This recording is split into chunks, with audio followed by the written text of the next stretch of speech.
Hi guys, it's Tilly here from Tilly and the Buttons, here to share some more sewing tips and tricks with you. And today I want to answer a question that we get a lot, which is how do you choose a sewing project that's suitable for beginners? Now I'm so excited to answer this question because I absolutely love helping people to take those first steps into this wonderful hobby. But there are so many patterns out there, it can be overwhelming knowing what to pick. So I'm going to give you my top 5 tips of things to look out for, features to look for in a sewing project that will make it a nice introduction to sewing and get you stuck in without being too overwhelming. And I'm going to include some suggestions from my own line of award-winning sewing patterns as well, Tilly and the Buttons, which you can find at shop.tillyandthebuttons.com, as well as haberdasheries around the world. My first tip would be to start with something that is simple to construct. So I would look for a pattern that has straight lines and not too many pieces to it. And I would avoid things like darts, pleats, gathers until you're a bit more confident in your sewing. Things like that can put you off in the early days. So patterns that I would suggest would be our Dominique skirt, which is basically sewing some straight lines and then you put some elastic in at the end, and our Jamie pyjama bottoms are also perfect for beginners. They come together really quickly and easily.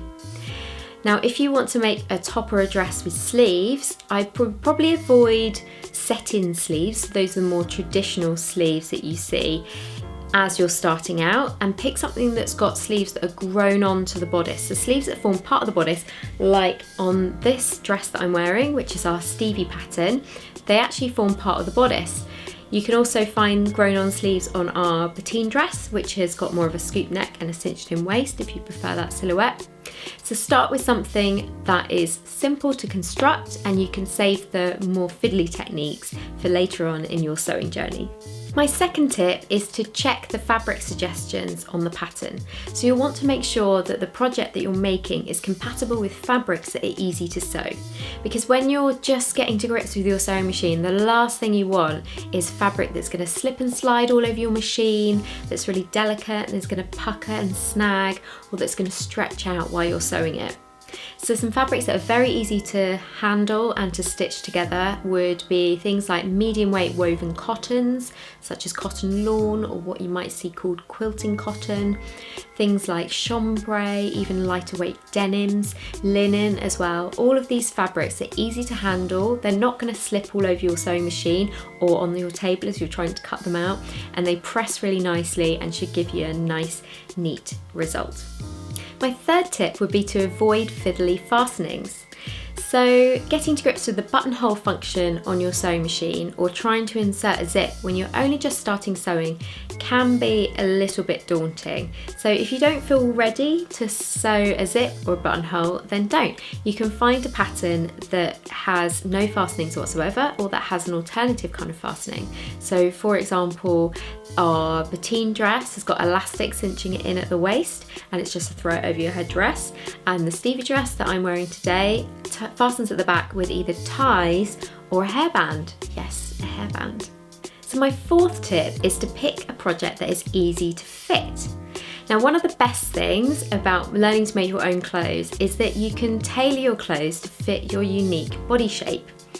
If you've ever struggled in a shop changing room or wondered why a bodice on a dress was too long for you, or you had some excess fabric pulling up above your boobs, then this will be a welcome relief to you. However, getting a fitted bodice or some fitted trousers to conform to your unique curves can be a little bit of a challenge in the early days because we are all such different shapes. We have curves in all different places. So I would save fitting challenges until a little bit later on and start with something that is going to be nice and easy to fit. So something with a looser shape, for example, or something that is cinched in through waist ties or through elastic.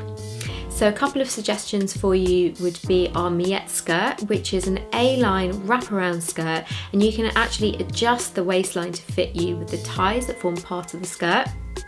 Also, our Cleo dungaree dress, which is one of our most popular patterns, is easy fitting garment by design. And my fifth tip for choosing a beginner sewing project would be to pick something that you can see yourself making again and again. Now, one of the best ways of learning a new skill is to practice and to repeat the process after the first time you've been through it. So pick a project that you can see yourself stitching up a second time, even a third time after you've made your first one, and it will help all those new skills and techniques to sink in. So those are my top tips for choosing a beginner sewing project. I hope you found that helpful. If you have, it would be great if you could give it a thumbs up below. And if you want to get some more sewing tips and tricks from me, then just subscribe to our channel below. And happy sewing, guys!